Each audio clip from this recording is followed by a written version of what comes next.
மக்களே, இது ப்ரோமோ உலகம். எல்லாரும் எப்படி இருக்கீங்க?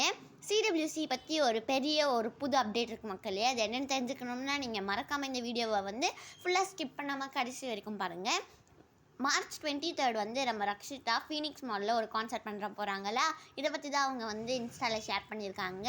அது என்றைக்குன்னா வந்து வர சாட்டர்டே தான்.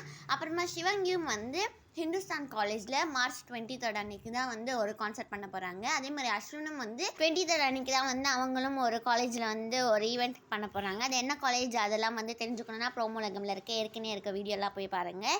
அதுக்கப்புறமா வந்து தோனி கூட சிஎஸ்கேக்காக ஒரு ஆடில் வந்து நம்மளோட ரக்ஷன் வந்து ஒர்க் பண்ணியிருக்காங்க. அதுதான் வந்து அவங்க சொல்லியிருக்காங்க. அவங்க வந்து எங்களோட டேரக்டர் இப்போ வந்து தோனி கூட சேர்ந்து 2வது ஆட் ஷூட் பண்ணுறாங்க அப்படிலாம் சொல்லியிருக்காங்க. இதில் நானும் வந்து ஒரு பார்ட்டாக இருக்க நினச்சா ரொம்ப சந்தோஷமாக இருக்குது அப்படிலாம் சொல்லியிருக்காங்க. நெக்ஸ்ட்டு புகழ் வந்து சிதம்பரம் காலிங்னு சொல்லி போயிருந்தாங்க. இப்போ வந்து சென்னை காலிங்னு சொல்லி அவங்க வந்து திருப்பி வந்துட்டாங்க. அந்த சிடபிள்யூசி அப்டேட் என்ன தெரியுமா? எல்லாருமே இந்த தடவை வந்து தினேஷ் தான் சிடபிள்யூசியில் ஒரு குக்காக வராங்கன்னு சொல்லியிருக்காங்க. அப்படி வந்தால் நல்லா தான் இருக்கும்ல.